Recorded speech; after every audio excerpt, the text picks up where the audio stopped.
Good morning, there you are. Welcome to Zen Fits here in Blackstone, Virginia, the center of the world. Beautiful Saturday morning here.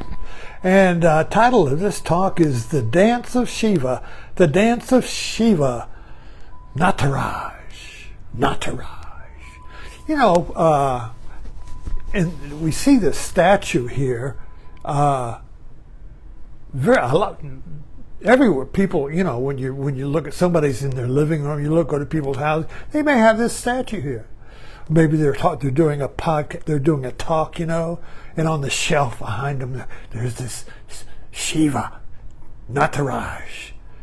But does anybody know what it means, what it is? Now, I've been dancing with Shiva my whole spiritual journey, which began in 1970. When I got into the path of yoga and Shiva. There's two Shivas. There's the meditating Shiva and there's the dancing Shiva. This dancing Shiva is called the Nataraj. It's very ancient in India. It goes back thousands and thousands of years. They find little artifacts of Shiva, you know. So this is very, very old. But what is it? I don't know. It's something in the export house. It's something to do with, it's interesting. And if I put it on my shelf, it knows that I'm knowledgeable in spirituality or yoga or something. Doesn't. But let's look into it. I'll start using this. Let's see if we can get some clarity. Let's see if we can get some clarity in this dance of Shiva. But first of all, you have to understand that sculpture, pictures, sculptures, statues in Hinduism are not like statues in the West. These statues, not like Greek statues. Greek statues are perfection of the human form. But Hindu statues are a philosophy in stone. In other words, if you have a population that has so many different dialects, like China, for instance, you need to have a language of form. So the statues, Ganesh and all these different statues with the arms and all the stuff they're holding, is philosophy in form, so the population can know what the philosophy is, can know what the religion is by the form, instead of by the Bible or the scriptures or the sutras, you see. So this is a different way of knowing God or truth through statues. And of course, Christianity, Protestantism particularly, says, oh, those are false idols, get rid of them. You see, false, false, false. Only words are true. Only the Bible is true. Words.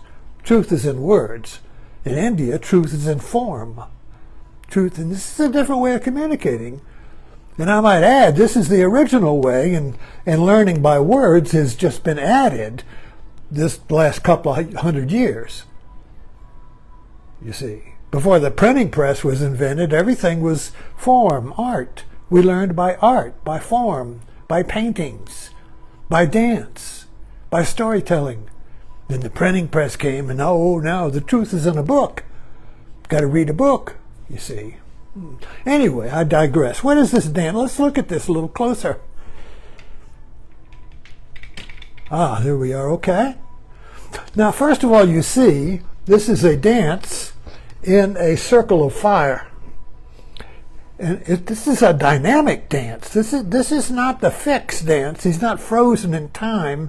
This is going, Shiva is dancing like crazy. I mean, this is the dance of the cosmos.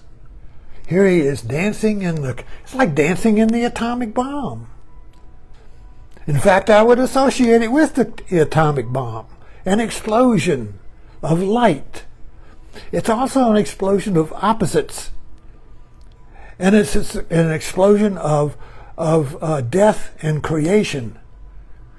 An explosion of death and creation. Now, what is that? So what is the death here? Let's take a look at the different parts of this, for instance. So you have the still part. This is like an Irish dance. You know an Irish dance? The feet are going like crazy, but the face, the upper body or the face is still. We see a lot of dances like that, where the face is perfectly still, but the body is just going like crazy. So Shiva's face is still. And his face is female on one side and male on the other. He's androgynous. He's like a rock star. Can you see me? He's like a rock star, you see. Androgynous, both male and female. And so also you have with Shiva a snake. And of course in India, the snake is Kundalini, the creative force of the goddess. That's why, like in Christianity, the Bible, what did the Bible do? But took the snake and the goddess and made them sinful and put them in the unconscious. The snake and Eve, the snake was Eve's consort. And old Yahweh said, I'm divorced. So I'm going to put the goddess in the basement and into the unconscious. I'm going to make her the cause of sin, the cause of the fall of man. It was Eve and that damn snake. But in India, the snake is the creative force of the goddess. The creativity in you. And it's called, of course, in yoga, you get into Kundalini. You want to arouse Kundalini. You want to arouse the snake. Anyway. So there's this Kundalini in here. And then you got, on this hand here, you got symbols. You got, where are my symbols? Yeah. You got these symbols here. And these mark the symbols mark time, the drum of time, death. Boom, boom. How many days you got left? How many years? Boom, boom, boom, boom, boom. And this hand here holds fire. So you got death, time, and you got fire and destruction. And you got, so this is a terrifying image. If you were to see Shiva, you're dead. This is terror. This is absolute horror, because you're seeing your death. You're seeing your death. You know, and so movies are full of this. You know, when the evil guy dies, he's always, he sees his death, So we see the terror, the horror of death. But at the same time, Shiva holds up his hand here and says, wait. There's a little inscription here. Don't fear. Don't be afraid. When you see death, when you see time, when you see destruction. I just watched, I want to look in here to see you. Here, maybe this is better. When you see Oppenheimer, I just saw Oppenheimer was seeing Shiva. The whole movie about Oppenheimer was about creating the atomic bomb, which is destruction and creation. Is it one or the other? Is it destruction, or is it creation, or is it destruction, creation? Is it destruction? No, we're all going to blow up. Or is it creativity? Oh, we're going to create a new world with nuclear power. Is it this or that? Which is it? The Dance of Shiva says it's both creation and destruction. So this creation, this ambiguity, see, male and female is ambiguous. So this hand here says, wait, don't be afraid. And this hand here, you see, points. What's it pointing to? Oh, it's pointing to this foot here. This foot is dancing on ignorance, is dancing on this little dwarf here. It's dancing on ignorance or form. It's dancing, I don't know, ignorance is the best thing. So it's dancing on this ignorance, and it points to this foot here that is liberated. So this is the liberated foot, or the liberation from death and destruction, This is the creative aspect of the death aspect. Death and creation. Death is destruction. Creation is new, old and new. The dance, in the dance they come together. Let's see what else is in here. You got time, you got the snake, male and female, the cosmic dance of a dynamic cosmos. Remember, this is not fixed. This is not a snapshot. This is your life. But you also notice this is Om. You know, figure of Om. Boom, boom, boom. Om. There and here. So if you look at this,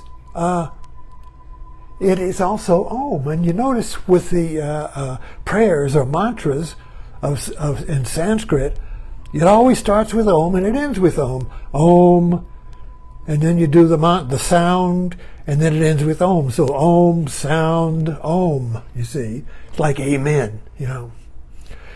It's like Amen. And so this is the dance of Om. And so in Zen, the sound that is Om is Mu. No. In Zen, Mu is Om. Mu is no in Japanese, and this no is not the yes or no, male or female, destruction or creation of Shiva. Shiva Om and Mu in Zen are the same explosion of I am. I know. I'm alive. For the first time in my life, I'm alive. I'm alive. And I shout, I am Shiva. I am Shiva. Or I'm Mu. I'm Mu. I'm Om. I'm Om. I'm alive. I'm an explosion of life. I explode into being because I have overcome the fear of destruction. I have overcome the fear of death because death and life are one in I am. And I am alive. I transcend death and destruction. Anyway, I rant on a little bit here, but I just love Shiva. I even have, where am I looking for my stuff here? I never can find anything. Oh, here it is. You see, this is a portable, this is a portable Shiva. You can take it with you. Anyway, this, on my shelf of artifacts, you see, this is Shiva.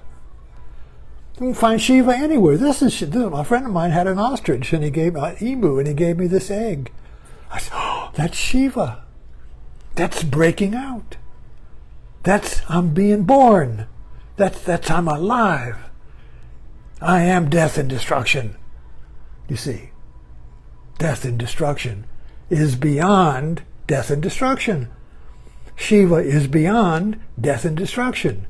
Om is beyond words. Death is a word. Destruction is a word.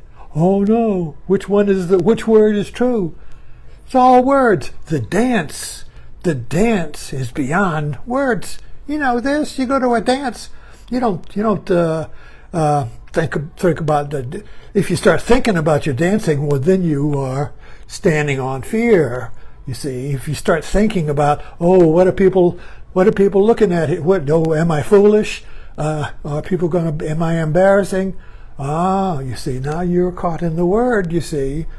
But if you dance, you surrender to the dance, you just let go, the joy and liberation from thinking, the joy of liberation from worry, the joy of liberation from destruction. So in the dance, creation and destruction are one, what? You. You are one.